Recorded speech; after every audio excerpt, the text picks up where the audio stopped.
Harvard students pay $320,000 for a degree, 4 years, world-class professors, the best libraries on earth. Dropouts have nothing, no degree, no network, no safety net.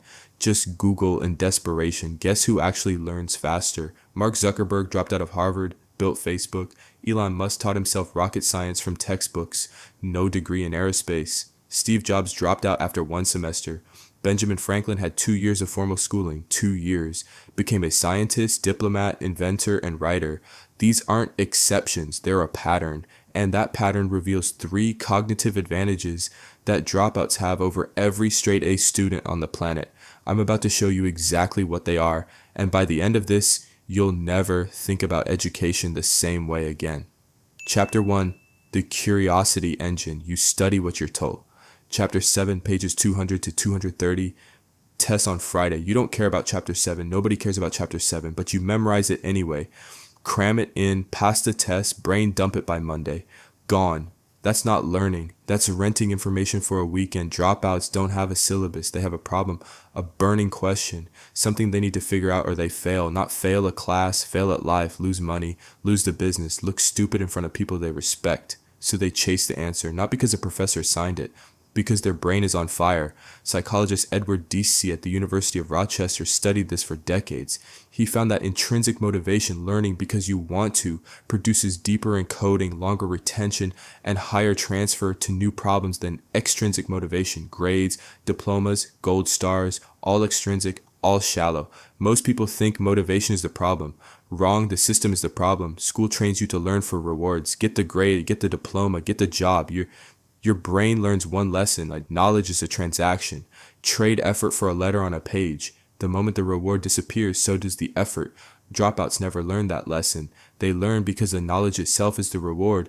Their brains don't need external permission to stay curious. Elon Musk didn't read rocket propulsion textbooks because someone assigned them. He read them because he needed to understand thrust to weight ratios or SpaceX would explode. Literally. Benjamin Franklin taught himself to write by reverse engineering essays from the Spectator magazine.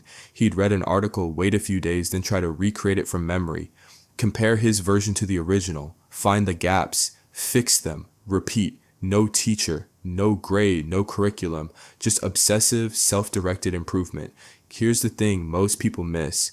When you choose what to learn, your brain categorizes it differently. It flags it as important, relevant, worth keeping. When someone else tells you what to learn, your brain treats it as noise, background data, disposable. That's why you remember song lyrics from 15 years ago, but can't remember last semester's material. You chose the music, someone else chose the textbook. But curiosity alone isn't enough. You can be curious and still learn slow. You can be fascinated and still forget everything. That's where the second advantage kicks in, and it's the one nobody talks about.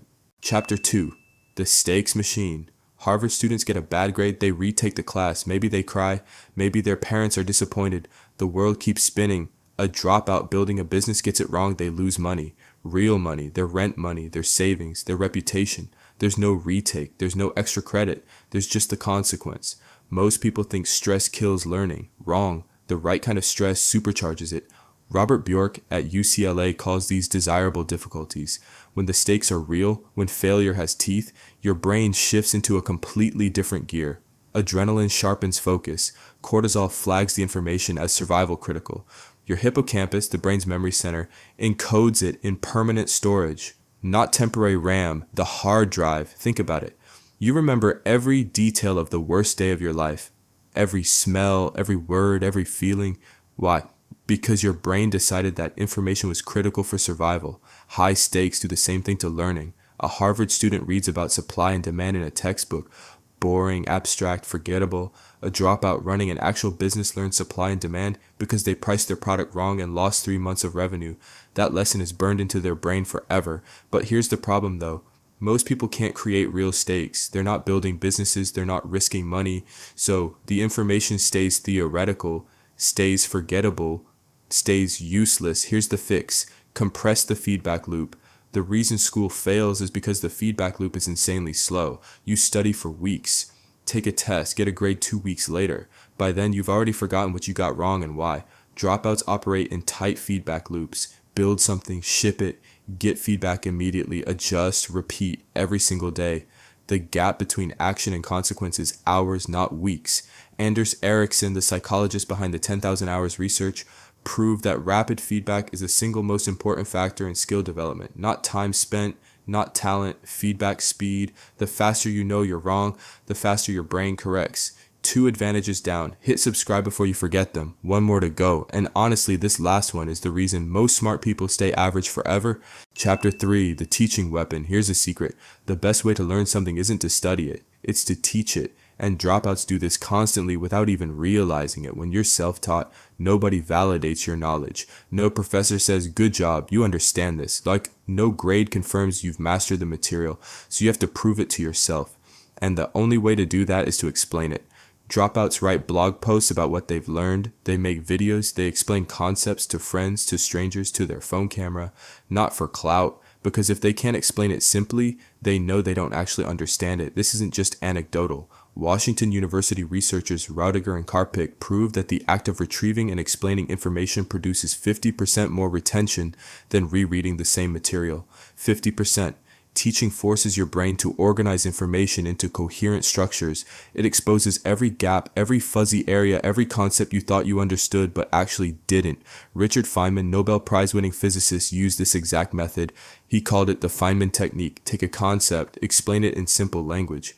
When you get stuck, go back and study just that part. Simplify again. If you can't explain it to a 12-year-old, you don't understand it. Harvard students don't do this. They read, highlight, reread, and think they understand. That's the illusion of competence. The false confidence that comes from recognition. You see the words and think, yeah, I know this. But you don't. You recognize it. That's not the same thing. Most people think they need to consume more information. Wrong. They need to output more. Stop reading the 5th book on the same topic. Start explaining what you learned from the first one. Your brain doesn't learn from input. It learns from output.